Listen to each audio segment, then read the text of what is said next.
East India company का आखिरी भाग।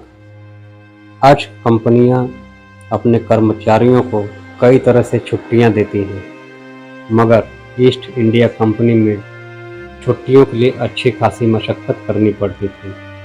किसी भी कर्मचारी की छुट्टी को बोर्ड ऑफ डायरेक्टर्स से मंजूरी लेनी होती थी। ये बात और है कि उस दौर में आज से ज़्यादा सरकारी छुट्टियां होती थी। हालांकि 1817 में सरकारी छुट्टियों में भारी कटौती की गई थी। कर्मचारियों को सिर्फ क्रिसमस की छुट्टी की इजाज़त थी। साथ ही कर्मचारियों को उनके काम के साल के हिसाब से 1 से 4 दिन की छुट्टी दी जाने लगी थी। ईस्ट इंडिया कंपनी में लोगों को रोजाना 12 से 13 घंटे तक काम करना पड़ता था, सुबह 7 बजे से लेकर रात के 8 बजे तक। बीच में लंच के लिए 2 घंटे की छुट्टी मिलती थी। लोगों को शनिवार को भी काम करना पड़ता था। हालांकि कर्मचारियों की निगरानी में सख्ती नहीं होने से कई लोग इसका फायदा भी उठाते थे। जैसे कि 1727 में निदेशकों को पता चला कि जॉन स्मिथ नाम का एक कर्मचारी 16 महीनों से काम पर नहीं आ रहा था और तनख्वाह पूरी ले रहा था। कंपनी के गोदामों में काम करने वालों को दिन में सिर्फ 6 घंटे काम करना पड़ता था। इसमें भी आधे घंटे का ब्रेक मिलता था। वहीं बंदरगाहों में काम करने के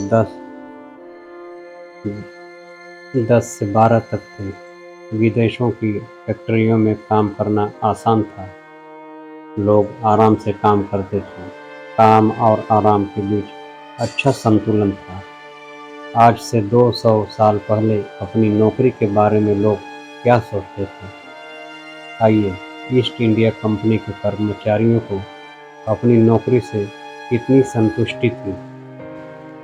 ईस्ट इंडिया कंपनी के वो कर्मचारी जिन्हें विदेश यात्रा करनी पड़ती थी, उनके लिए ज़िंदगी मुश्किल थी। हादसे, बीमारियां, जंग, सबके सब मौत के मुंह में धकेलने वाले खतरे थे। एक अंदाजे के मुताबिक ईस्ट इंडिया कंपनी के एशिया में तैनात आधे कर्मचारियों को अपनी नौकरी के दौरान जान गंवानी पड़ी थी। वहीं इंग्लैंड में काम करने वाले कर्मचारी अपनी नौकरी से बोर होते थे। कुछ तो इतने बोर हो जाते थे कि काम ही नहीं करते थे। इस बारे में कंपनी के एक कर्मचारी चार्ल्स लैम्ब ने अंग्रेज कवि विलियम वर्ड्सवर्थ को चिट्ठी लिखी थी और खुलकर अपनी बोरियत का इजहार किया था। नौकरी से बोर होने के बावजूद उसने 3 साल ज़्यादा काम किया और 8 साल पेंशन ली थी। इन बातों से साफ है कि ईस्ट इंडिया कंपनी एक बहुराष्ट्रीय कंपनी थी, लेकिन आज जैसी एमएनसी नहीं। इसके पास ताकत थी, पैसा था, सेना थी, जासूसी विभाग था। इसने भारत समेत कई देशों में अंग्रेज़ों का राज स्थापित किया।